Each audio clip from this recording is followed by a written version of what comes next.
They tell you, attraction is about saying the right thing, looking the right way, doing more. That's a lie. Interest doesn't turn into obsession because of what you do. It flips because of a psychological switch most people never even realize exists. And once that switch is activated, the other person starts thinking about you when you're not there, replaying moments, overanalyzing silence, filling gaps with imagination. Here's the truth no one wants to admit. Obsession is not created by presence. It's created by absence with meaning. Attraction begins when someone likes how you make them feel. Obsession begins when they can't predict when or how they'll feel it again. The moment you become predictable, the nervous system relaxes, and when the nervous system relaxes, desire dies. This is where most people fail. They sense interest and immediately try to secure it.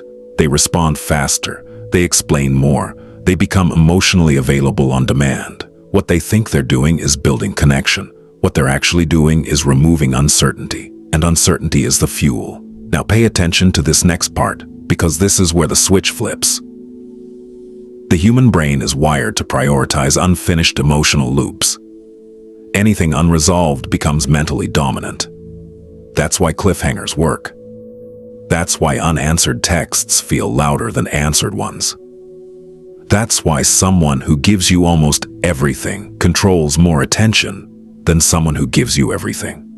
Obsession is the mind trying to complete a pattern. When someone can fully understand you, fully predict you, fully access you, there's no pattern left to complete. So the psychological switch is this.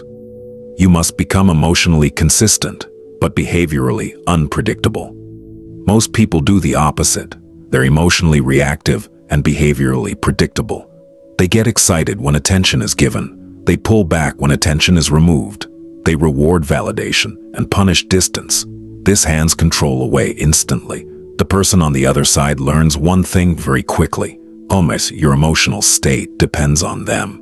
And dependency never creates obsession. It creates boredom, or worse, quiet disrespect. But when your emotional center stays unmoved, when approval doesn't raise you, and disapproval doesn't lower you, something strange happens.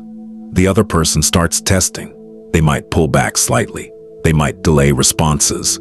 They might flirt with absence, not because they're losing interest, but because they're trying to locate your center. And here's the critical moment most people don't even notice.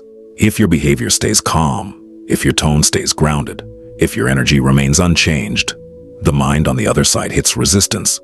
They expected leverage. They expected a reaction. They expected confirmation of importance. And when it doesn't arrive, curiosity turns into fixation. Because now you are the unresolved variable. They don't know where they stand. They don't know how much influence they have. They don't know if they're ahead or behind. And the brain hates not knowing. That discomfort is misinterpreted as desire. That tension is mislabeled as chemistry. That uncertainty becomes emotional investment. This is why silence, when used correctly, is louder than words. This is why restraint feels magnetic. This is why doing less often creates more. But here's the part that separates manipulation from mastery. You cannot fake this. Because the moment your restraint is strategic instead of natural, your body leaks neediness. Your timing feels forced, your absence feels calculated, and the subconscious always detects calculation. The switch only flips when your self-worth is no longer negotiable, when your life is full enough that attention is optional, when connection is welcome, not required, when walking away feels neutral, not threatening. That's when interest stops being casual and starts becoming something heavier, something intrusive, something that makes people check their phone without knowing why. And this is where the real danger begins. Because once obsession starts forming, the power dynamic quietly reverses, subtly, quietly, almost invisibly. The person who was once evaluating you now finds themselves waiting on you, not in a desperate way, in a mental way. They start checking patterns, timing replies, reading tone into neutral messages. And here's the paradox most people don't understand. The more someone thinks about you, the less they realize it's happening. Obsession doesn't feel like craving at first. It feels like curiosity. Why did that interaction feel different? Why didn't that affect them? Why do I feel slightly off after that conversation?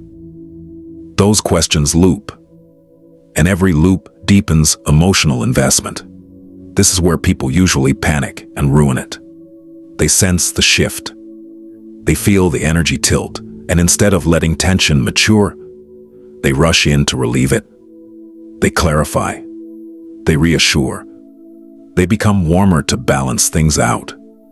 But tension is not a problem to solve. It's a signal to let breathe.